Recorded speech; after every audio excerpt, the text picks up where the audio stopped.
И кто у вас покупает? Одни и те же люди. И до сих пор вот среди населения, среди народа есть вот эти вот разговоры. Но по факту при завершении строительства не остается ни одной свободной квартиры. 126 квадратов сделали трехкомнатную, сделали глухую кухню и еще одну глухую спальню. Гостиную и вторую спальню они оставили с окнами. СНИП. Есть такой СНИП, это строительный регламент. По этому регламенту в Таджикистане на территории высокой сейсмичности в зданиях выше 10 этажей полноценное использование кирпичей запрещено. Очень много людей тоже много паникуют, когда появляются микротрещины. Все здание начинает рушиться. Нет, просто во время ремонта, когда каждый перфоратором долбит свою стену, естественно, все вот эти вот вибрации, они дают микротрещины на шпаклевке. Уже потребитель задает уже совершенно другие вопросы. Сейчас уже застройщики конкурируют друг с другом по обустройству детской площадки, по лифтам, по дизайну подъездов, по качеству входных дверей. Что важнее для рынка, доверие или реклама? Конечно, доверие, обязательно. Персонажи.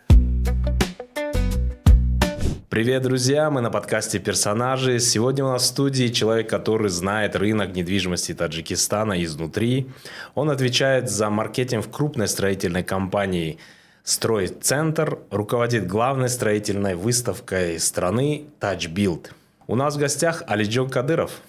Привет, Алиджон. Здравствуйте, всех приветствую. Ну и сегодня мы хотели бы поговорить с тобой, что сегодня, чтобы не ходить вокруг да около, поговорим о том, что злит, что бесит, что пугает покупателей квартир. С мяса и крови, да? Да.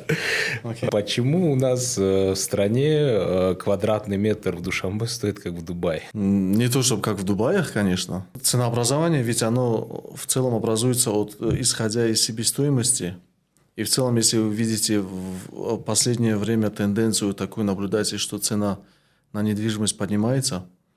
Но я хочу сказать, что в сравнении, даже если брать соседние страны СНГ, это Ташкент, Алмата, Астана, у нас цены более чем нормальные. Ну, для нас, для таджикистанцев, она же все-таки дорогая.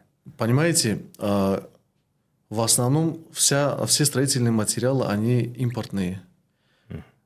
И мы очень зависим от внешних факторов и от курса валют.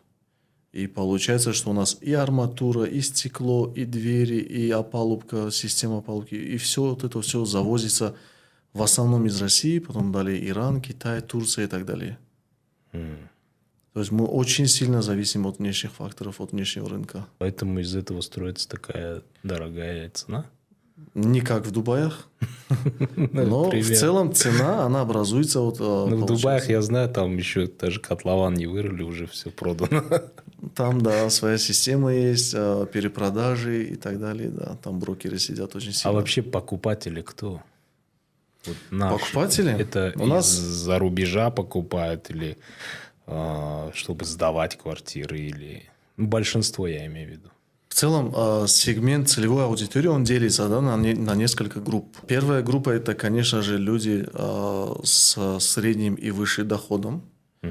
Очень есть большое количество у нас клиентов, которые работают в международных организациях, либо это собственники бизнеса, предприниматели. Далее у нас идет сегмент людей реновации, мы их называем. Это те, которые либо попали под снос, получают свою сумму за квартиру от застройщиков и берут уже в готовом доме, либо в более-менее готовом.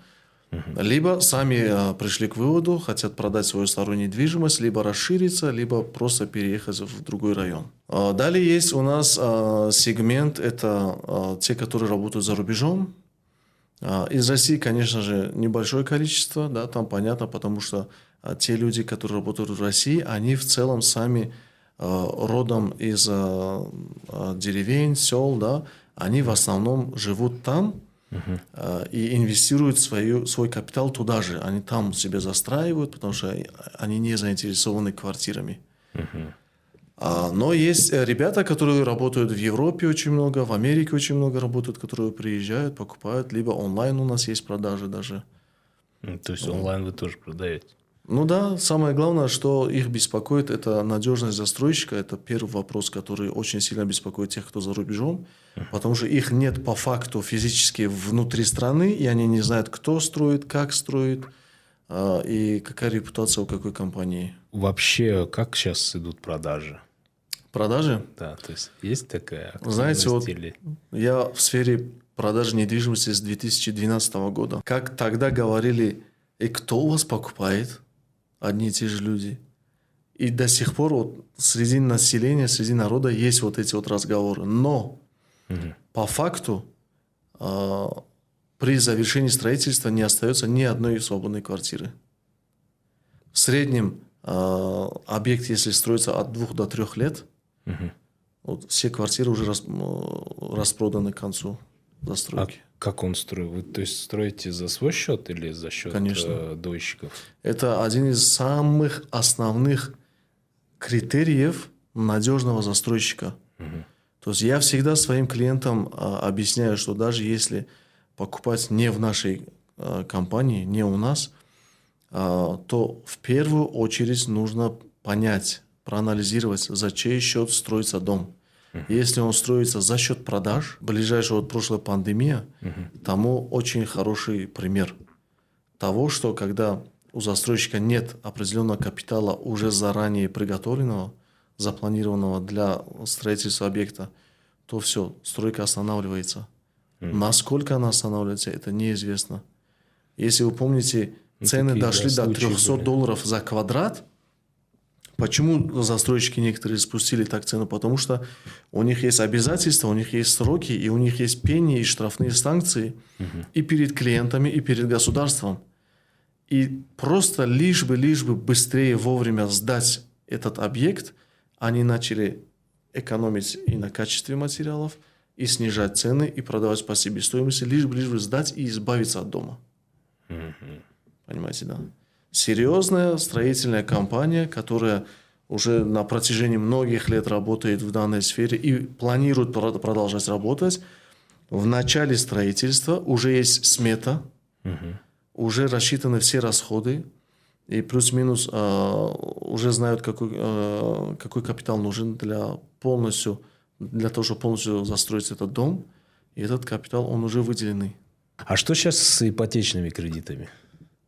Это очень интересный инструмент. С одной стороны, если к нему правильно подойти, то это очень хорошая возможность для того, чтобы приобрести недвижимость. Так как я сейчас запустил свою ипотеку через Душанбе Ситибанк, и у меня несмотря на то, что у меня самые низкие процентные ставки, у нас получается условия ипотеки таковы.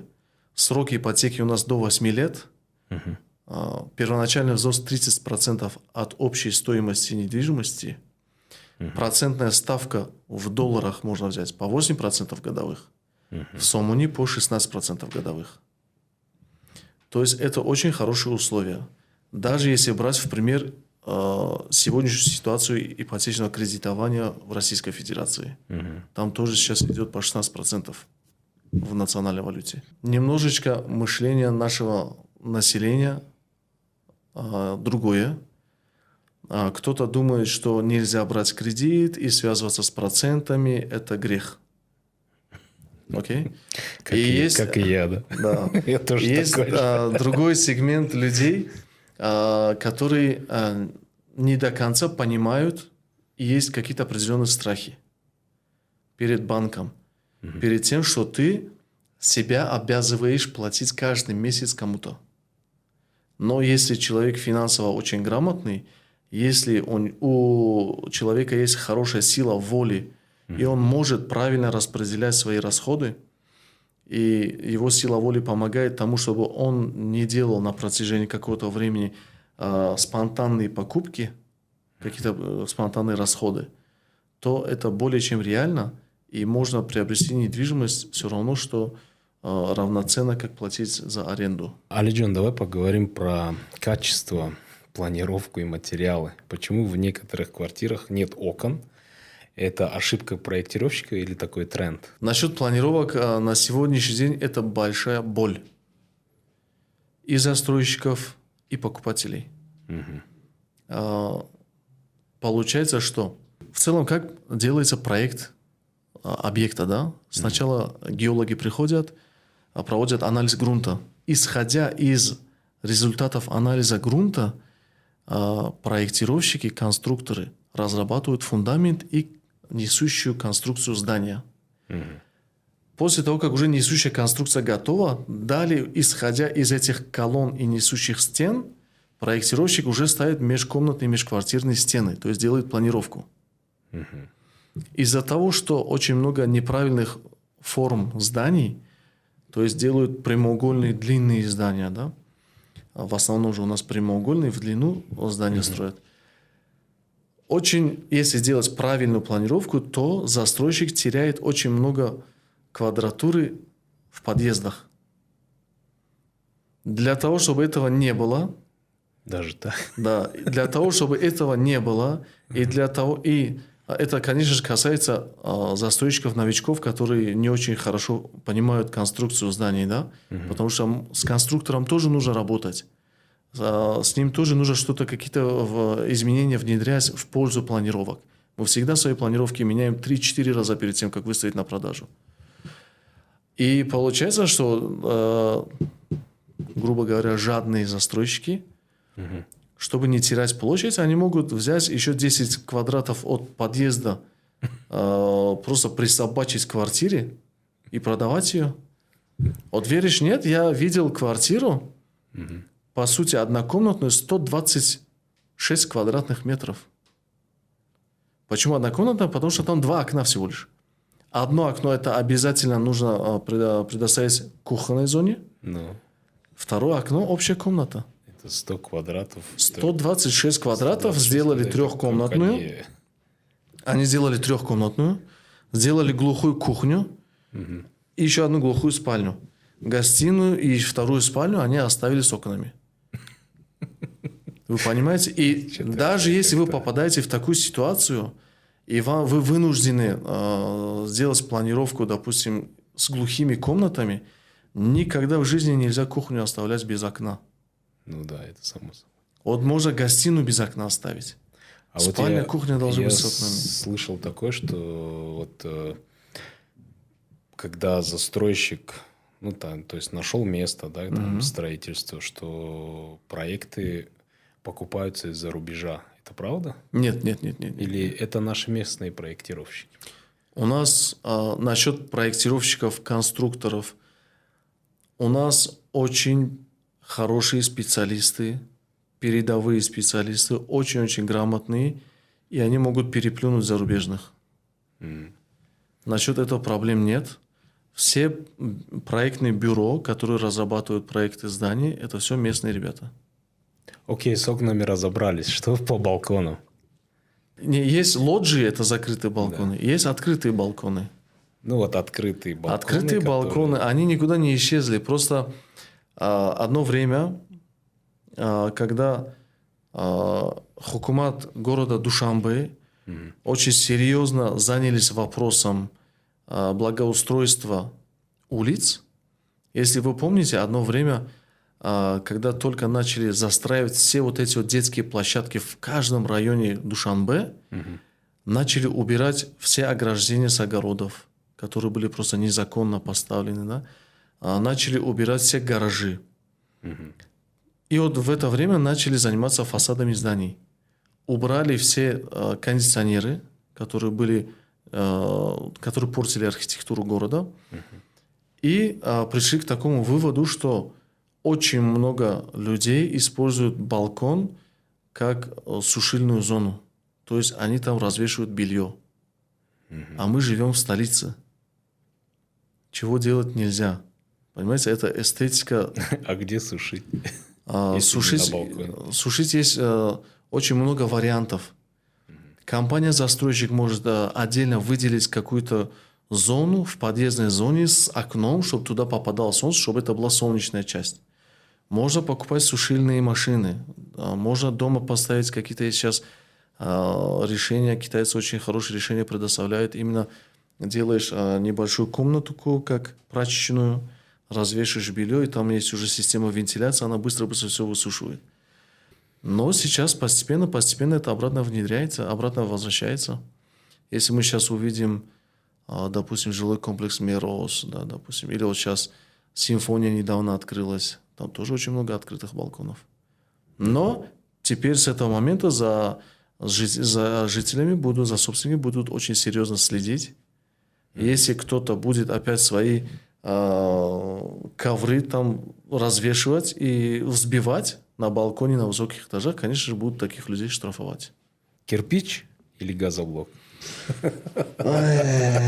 Ребята. Ну, молоток мы не принесли, чтобы ты постучал. Да. Однозначно газоблок. Особенно в высотных зданиях. Я везде рассказываю, что по регламенту СНИП, есть такой СНИП, это регламент, строительный регламент. По этому регламенту в Таджикистане на территории высокой сейсмичности в зданиях выше 10 этажей полноценное использование кирпичей запрещено. Так я же видел, вот сейчас много строек, часть они строят, ну, то есть закладывают Это кирпичами, вообще потом ужас. выше Когда идет. 2-3 этажа кирпичи, даже газоблок, а смысл? Зачем Не так знаю, делать? мне кажется, там По себестоимости, дороже, наверное, себестоимости одно и то же решилось. выходит. Один в один. Но они, может, мотивируют это тем, что Нет, просто нижние этажи. они мотивируют Кирпич. продажи. Нет, они мотивируют продажи, потому что очень много людей с советским мировоззрением. Для советского человека советский строительный материал, он самый надежный. Все, что современное, это все из пластика и полиэтилена, грубо говоря, да? Вот. Здания, которые вы видите, которые сейчас строят из кирпича, там намного сильно облегчили нагрузку на каркас. Каким образом? Вы говорите, мы говорим, да, что советские здания были из прочих кирпичей. Но в советское время стены были 60 сантиметров. Да? То есть в длину 2 кирпича ставили и еще 1 кирпич поперек. Только тогда кирпич может выполнить правильную теплоизоляцию. А что говорят, что дома трескаются через 2 года? Это правда? Через 2 года трескаются? Да. Есть несколько факторов. Какие? Первый фактор: здание может дать осадку. Это не страшно, потому что очень большая нагрузка на здание.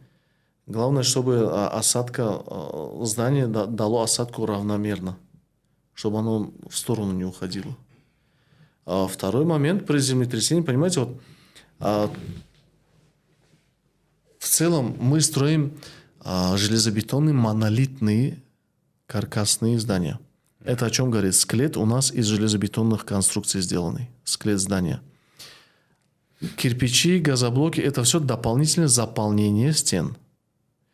И места стыков бетона с кирпичом, естественно, будут расходиться при сильном землетрясении. Здание, оно будет вечно стоять. Оно никогда не упадет. Насчет того, что если говорить о качестве каркасов зданий, у нас есть несколько этапов проверок. Проверки очень серьезные. Еще более серьезные они стали после Турции. Вот. То есть, даже если стены могут упасть, каркас всегда выстоит. Но трещины появляются именно в местах стыков, потому что бетонная часть, она начинает трястись, а на нем просто стоит кирпичная стена, и, конечно же, будет немножко расхождение. Но этого можно избежать, если при штукатурке использовать сетку, далее использовать специальные материалы, специальную штукатурку на резиновой основе есть, там очень и поверхностное покрытие, есть краски на силиконовой основе, либо флизеливновые обои и так далее. И потом, знаете, очень много людей тоже много паникуют, когда появляются микротрещины. Все здание начинает рушиться. Нет, просто во время ремонта, когда каждый перфоратором долбит свою стену, естественно, все вот эти вот вибрации, они дают микротрещины на шпаклевке. Я просто вот сколько раз даже я сам там ремонт сделал, все, обои приклеили. Там сделали потолок, все, раз опять трещина пошла. А стена ровно Опять была положена? сделали, а? Стена ровно была положена? Ну, выравнивали, штукатурили. Не-не, а кладку нужно ровно же делать. От кладки это тоже зависит. Но я это не знаю, это все зависит от застройщика, поэтому... Просто я хочу постоянно сказать... ты делаешь ремонт, и что-то опять какая-то... Я хочу сказать, что это, это в большей степени связано с ремонтниками, с мастерами по ремонту, чем с застройщиком. И просто я хочу сказать, и чтобы каждый понял, что нет такого, что при землетрясениях наши дома развалятся и так далее. Вот эти вот разговоры вообще нужно убрать. То есть они не развалятся? Никогда. Отлично. Но никогда нельзя говорить никогда. Конечно, у нас расчет проектов берется до 9 баллов.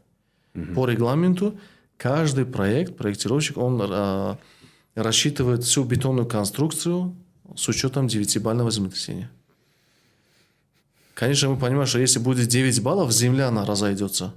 Ну да. Там уже, естественно, не то, что дом не выстоит, там земля разойдется. Не дай бог, конечно. Хорошо, Алиджан. Почему у нас на крышах нет солнечных панелей? Я имею в виду Будут в этих высотках. Ну, то есть, ты покупаешь квартиру обычно... Ну, у меня всегда свое желание, чтобы на нижних этажах было. Да? Там света нету, лифт не работает. Света нету, воды нету. То есть, вот эти моменты, они для верхних этажей очень сложные. То есть, можно, например, поставить солнечные панели, да, и подключить все эти необходимые... Не просто может, это нужно, и уже есть указ мэра города Душанбе. Официально подписан указ о том, что каждый застройщик обязан установить альтернативную энергоподачу для аварийных случаев. Во время аварийного отключения электроэнергии мы должны питать свои насосы воды, лифты и аварийное освещение в подъездах. Это уже обязательство. Далее все здания, которые не будут устанавливать альтернативное энергопотребление, получается, они не пройдут госкомиссию. Новые? Да. А старые? А старые застройщики уже сдали свои дома, и уже все. Это уже жильцы сами? Уже жильцы сами могут, да. Сейчас уже они ТСЖ собирают, организовывают, сами сдают свой фонд сервиса здания, и они могут из этого фонда уже использовать. А уже есть ЖК с таким альтернативным источником энергии? Есть. Есть 2-3 здания, которые установили солнечные панели, но есть уже большое количество зданий, которые установили дизельные генераторы. Вот. То есть, это тоже одно из решений на, допустим, 5-6-7 часов питать дом. В вашей компании тоже? Конечно, обязательно. В нашей компании мы не только устанавливаем генераторы, мы еще устанавливаем резервуары для воды, для того, чтобы снизить нагрузку на насосы, потому что бывает, что на трассах иногда уменьшается количество воды, если разовое потребление будет, да, и резервуар в этот момент нас очень сильно хорошо спасает, потому что у нас давление воды не прыгает, получается. Вот. И в целом, когда будет отключение водоснабжения в городе еще сутки, люди в наших жилых комплексах, они имеют питьевую воду. Отличное решение. По поводу утепления, вот если, например, застройщик, это сам застройщик решает утеплять этот дом, или это надо доплатить дополнительно, чтобы тебе, скажем, квартиру утеплили? Утепление есть. И застройщик обязан это делать. Но есть какой-то минимальный порог, да? Вот какие-то тоже по регламенту есть минимальное утепление зданий. Если честно, чтобы комфортно жить, можно сделать дополнительно. Либо уже обращаться к застройщику. Сейчас застройщики уже сами дополнительно используют какие-то более современные и новые технологичные строительные материалы для утепления. Покупать именно у тех застройщиков. А вот эти смарт-дом, умный дом, видеонаблюдение, это реклама, фича? Это что? Это работает? Это на must самом have. деле? Это уже must have. Без этого уже никуда. Сейчас много таких? Да. Ну, это лень, она, получается, порождает, да, эволюцию и развитие всяких технологий. Вот. Элементарно, когда я только зашел на этот рынок, это было более 10 лет назад, 13 лет, да, уже прошло. И просто включатель обратный включатель, то есть, получается, ты везде ставишь включатель на каждую бра, на каждое освещение, и еще один включатель есть там, ты на него нажимаешь, вся эта комната полностью погасает. Да? Обратная клавиша. И чтобы ее поставить, раньше нужно было очень еще большое количество дополнительных проводов проводить. Это было очень затратно. Я тоже думал, зачем, что, лень просто встать, пройтись и выключить каждый светильник, что ли? Почему было лень? Но по факту, если взять, это очень удобно. И это также воздействует на безопасность. Особенно сейчас умные дома, когда ты можешь контролировать какие-то определенные функции твоей квартиры онлайн. Это вообще классно. Просто к тебе приходят домой, звонят на домофон, а ты где-то за рубежом в командировке. Ты можешь просто по видеозвонку, ты на него смотришь и общаешься. А сейчас таких квартир много у нас? Сейчас уже много. Допустим, 4-5 лет назад, когда появились компании «Умный дом» и другие компании, Smart Home, это было что-то из ряда роскоши, да? Сейчас каждый среднестатистический человек может это себе позволить. Сейчас мы либо покупаем розетки, допустим, розетки Klaus, да, Anura, турецкие, они получают здесь 15, 20 сам они стоят. Есть какие-то дизайнерские розетки, они стоят от 40 до 100 сам они, да? И есть умные розетки, которые стоят 120-130 сам они. В чем разница? Разница в том, что умная розетка, она еще и управляется системой «Умный дом». Либо Алисой, либо с телефона. То есть уже среднестатистический человек уже себе может позволить умную розетку как минимум. Почему реклама новостроек такая скучная и однотипная? Все под копирку. Дрон, музыка, рендер, фразы. Это элитный жилой комплекс. Это кто-то придумал? Это вообще работает? Уже не работает. Вот эти слова элитный, премиум, это все уже ушло. Раньше это было. Ну так пишут же до сих пор. Пишут, опять же, кто. Сейчас очень каждый год по несколько десятков новых строительных компаний появляется. И это просто вот карта эволюции. Да, это просто они должны через это пройти.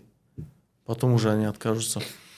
Но в целом, что такое, какие критерии у элитного, какие критерии у премиум и у бизнес-класса, у эконом-класса, у нас это все не учитывается. А сейчас как это работает в маркетинге? Никак. Просто ты захотел и назвал элитный, и все. Не, я имею в виду сейчас, какие фишки используют, например, в рекламах. Ну, я мало вижу рекламы, просто там...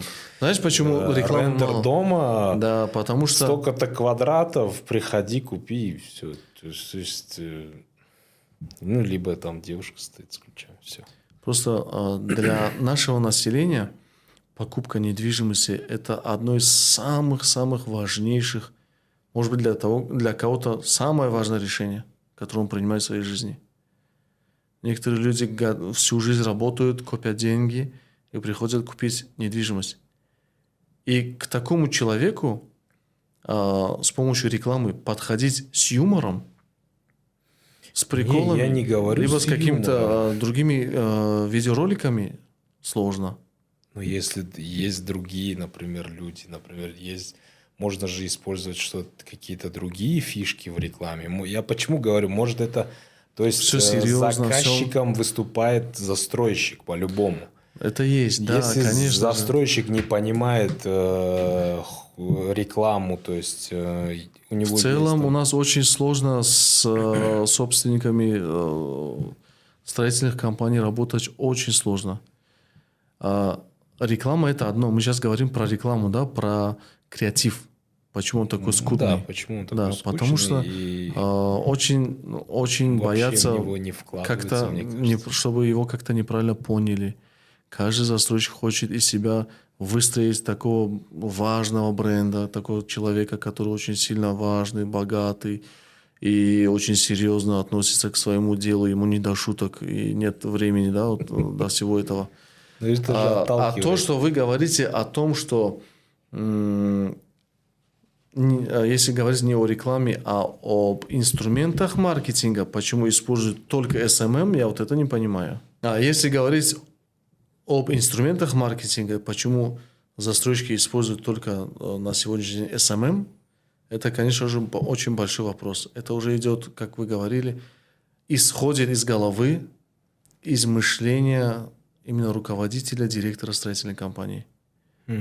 Понимаете, просто я провожу международную строительную выставку в Таджикистане. Я отбираю участников и приглашаю тех производителей, материалы которых могут пригодиться у нас на рынке. Но исключительно эти материалы должны быть качественные, технологичные и доступные. Да? По факту, чтобы добиться просто того, чтобы каждая компания отправила свою команду на эту выставку, очень сложно. И параллельно нашей выставке мы хотели организовать ярмарку недвижимости, что также проходит в каждой стране. 2 застройщика согласились участвовать. Почему так мало? Потому что они не хотят просто взять и потратить, я не знаю, уйдет там $3000, 4-5 тысяч долларов, да, уйдет $10 тысяч, смотря кто как оформить свой стенд, кто как построить свой стенд, да. Вот. Но даже если придет 5000 человек, и из этих 5000 хотя бы, если брать конверсию в 10%, то это будет 50 клиентов. Потратить $5000 и получить 50 покупателей, которые пришли и купили у тебя недвижимость, это очень хороший результат. Плюс к этому появился очень хороший высокий имидж, узнаваемость бренда, и очень много контента можно там заснять. Плюсов много. Не хотят заморачиваться я даже. Говорю, не только для SMM, да, например, просто вот делать какие-то акции, скажем, там, не знаю, там, делать какие-то подарки, скажем, для насчет клиентов. акций, например, даже в том же Узбекистане идешь, там какой-то билборд. Я не говорю, что смешной. Просто билборд, купи квартиру у нас, там, получи машину в подарок. Это все, я понял, о чем вы. Насчет акций, у нас это тоже будет работать чуть-чуть попозже. Но уже можно запускать. Уже время наступило. Раньше мы это все делали. Люди смотрели на нас с недопониманием. Почему? Потому что спальный гарнитур и вся вот эта вот бытовая техника, которую вы нам хотите впихнуть, они нам говорят, да, это не является аргументом того, чтобы мы отказались от другой квартиры, потому что там дешевле. Единственный аргумент у нас цена. И все. Застройщики конкурируют друг с другом по цене. Это был единственный критерий по конкуренции. Сейчас немножечко рынок развивается. Сейчас уже новички отстают, старые компании набрали обороты, разрыв между ними уже вырос, немножко стал больше. И сейчас уже люди выбирают, знаете, как раньше ко мне приходили, ака девор дора, шиша доршу, терезуш амизане, амизане, ахай нахс. Сейчас люди ко мне приходят и спрашивают, а чего производство у вас кафель в подъезде, а лифты откуда вы возите? То есть, понимаете, да, то есть уже потребитель задает уже совершенно другие вопросы. Сейчас уже застройщики конкурируют друг с другом по обустройству детской площадки, по лифтам, по дизайну подъездов, по качеству входных дверей. То есть и постепенно мы идем к этому. Вот эти вот акции, они тоже у нас будут работать. принципе, уже можно начинать уже их использовать. А почему вот именно сейчас эти обзоры, которые, да, там вот это больше на понты какие-то смахивают, там, приходите, у нас плитка там из Италии, там, посмотрите, у нас мебель такая. Ну, вообще цепляет или будут ли реальные обзоры? Но это получается, видите, каждый делает свою рекламную кампанию на свою аудиторию. Ну, вот эти обзоры, они работают? Как они работают вообще? Ну, смотрите, вот, допустим, вы берете недвижимость, да? Грубо говоря, 50 тысяч долларов стоит квартира, и вот у вас есть два варианта. И вот один, который не рассказывает ничего о своей керамической плитке, и второй, который везде трендычит, что он привез ее из Италии. У кого возьмете? Не знаю, Вы еще пойдете к тому, еще спросите, а вот тот из Италии же привез, а ты откуда его привез? Из Китая, давай дешевле делай. Правильно? Из-за плитки, да? Не, ну, эта плитка, это была как пример, но в основном, конечно же, мы тоже, извините меня, я тоже могу также пиарить, да, допустим, я привожу, заказываем мы двери из России с металлическим каркасом 1,2 миллиметра, с заполнением из базальтовой плиты плотностью 120 килограмм на квадратный метр, и плюс 3 уплотнителя и ламинированный фасад, а вся фурнитура у меня из турецкой эскале черного цвета. Тоже могу пафос навести. Но, понимаете, опять же, некоторые вещи стали уже must-have. То есть не привести такую хорошую дверь, это уже говорит о том, что ты не качественный застройщик. То есть если кто-то сейчас уже установит какую-то китайскую непонятную тонкую дверь, которую просто вот ветром сдует, к этому застройщику даже серьезно относиться нельзя. Что бы ты сказал бы тому, кто хочет, не может выбрать, либо снять квартиру, или все-таки залезть в ипотеку? Залезть в ипотеку обязательно. Ну, смотри, ты снимаешь недвижимость, да? Да. Ты уже себя обязал к тому, чтобы платить арендную плату. И если эта арендная плата равноценна оплате банку за кредит, почему нет? Допустим, в чем разница? Разница только в одном, что в первом случае, когда вы арендуете квартиру, если вы день в день не выплатили арендную плату, вы можете попросить собственника чуть-чуть подождать. То, что с банком не получится сделать. Да, банк, потому что сразу на третий день он начисляет пени. Нужно оплатить по датам. Но, опять же, здесь идет речь о силе воли, о дисциплине. Если правильно распределять весь свой капитал, все свои финансы, как можно даже как раньше делали в конвертах, отдельно все вот это фасовать, то ничего страшного нету в банках. А если даже, вот я почему говорю, если нет 30% этой выплаты, то есть первоначальной же... Окей, нет 30%, значит, опять же... Ты же вначале сказал про ипотечный 30%, кредит, да, первоначальный взнос – это обязательное условие. То есть, у меня не хватает на желаемую площадь, скажем, там, в 30%, которые я могу взять. Далее я расшириться не смогу. То есть, у меня есть определенный стандарт по квадратным метрам. Окей, значит, нужно откладывать деньги и собирать, и первоначальная цель, чтобы добить эти 30%. Но жить же где-то надо. Не, жить надо. Я не говорю то, что не нужно оплачивать за аренду.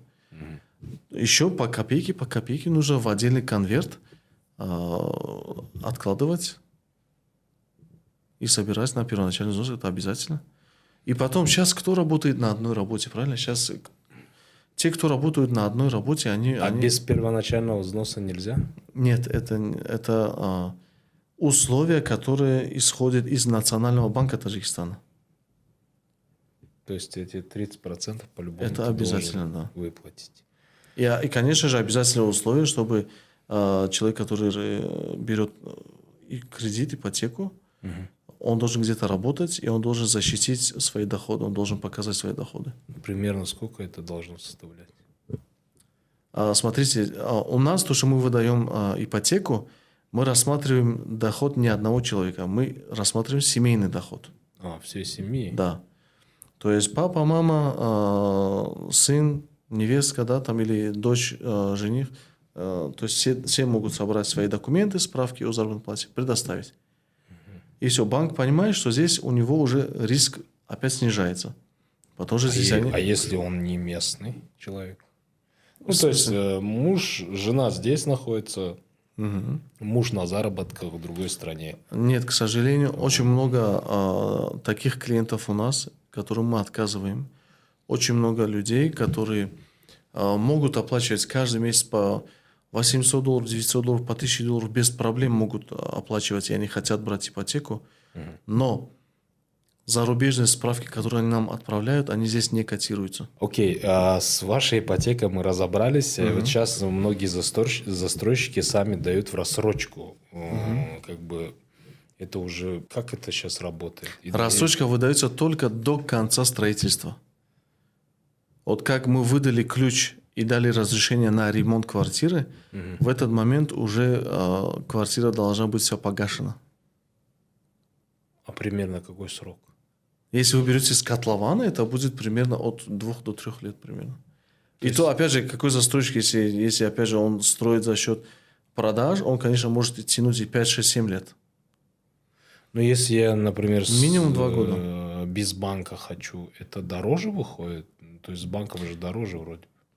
Нет, здесь банк вам выдает до 8 лет ипотеку, понимаете? То есть вы берете срок больше на 8 лет, и, соответственно, ежемесячное погашение, сумма ежемесячной оплаты у вас получается меньше. А если я раньше закрыл? Если вы раньше закрыли, то остаток процентов он вообще не считается, потому что банк считает по аннуитету. Все, остаток процентов вы не платите. Вы можете взять на 8 лет, но планируется закрывать в 2-3 года. И потом рассрочку вы берете у застройщика с котлована, вы ждете, когда дом закончат строить. А ипотеку вы можете взять на готовый дом. Алиджон, что ждать покупателям в этом, не знаю, в конце этого года, в следующем году?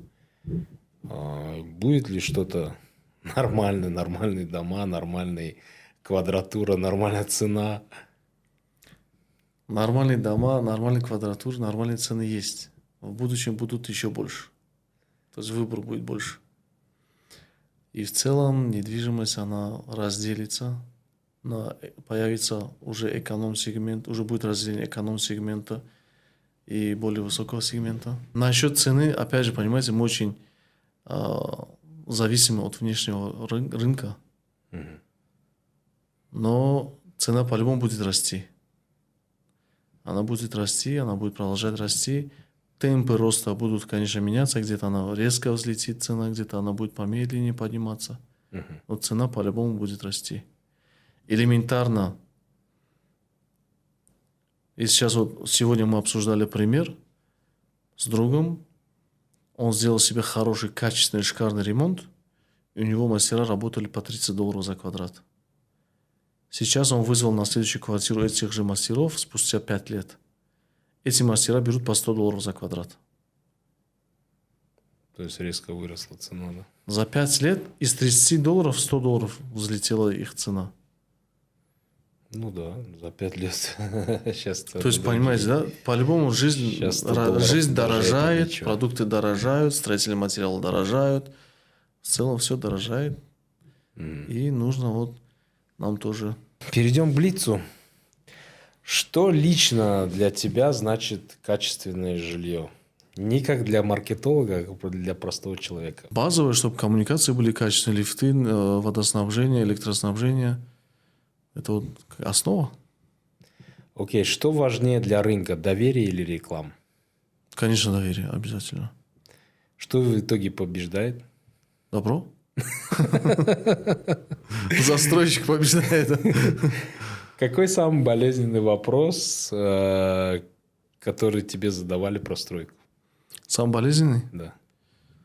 Какой чапанами шават?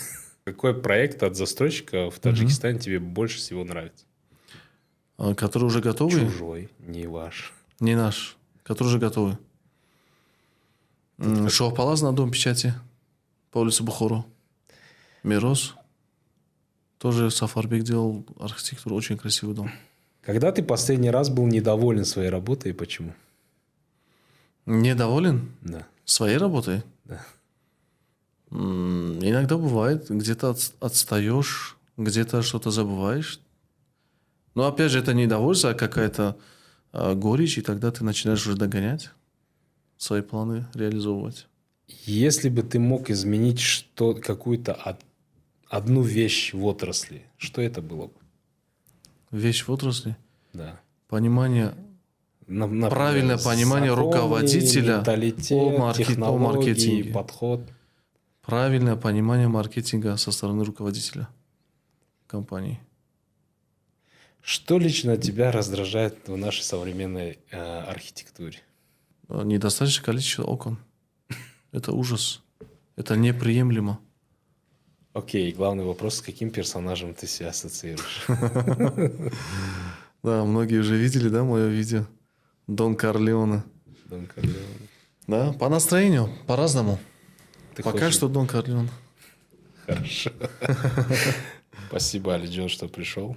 Вам спасибо очень. Очень благодарю, конечно. Интересные вопросы каверзные. Да. Но в целом я рад, потому что мы начинаем открыто говорить о недвижимости. И не просто так друг другу что-то или за спиной говорить. Да? Открыто можем выставить любые вопросы на обсуждение. Когда мы обсуждаем, мы находим определенные решения, да, и это заставляет потребителя задуматься об этом. И, следственно, потребитель заставляет производителя, то бишь застройщика, использовать это. Потому что сейчас рынок потребителя. Вот. Если потребитель требует, мы делаем. Естественно, если потребитель не будет требовать, то застройщик он не будет делать. Значит, им этого достаточно, я вот так вот буду делать, и все. Поэтому надо говорить об этом. Нужно говорить, обязательно нужно заявлять, нужно говорить. Здесь ничего страшного нету, если мы открыто выражаем свое мнение. Наоборот, кто-то прислушается. Спасибо, Алиджон. Спасибо большое.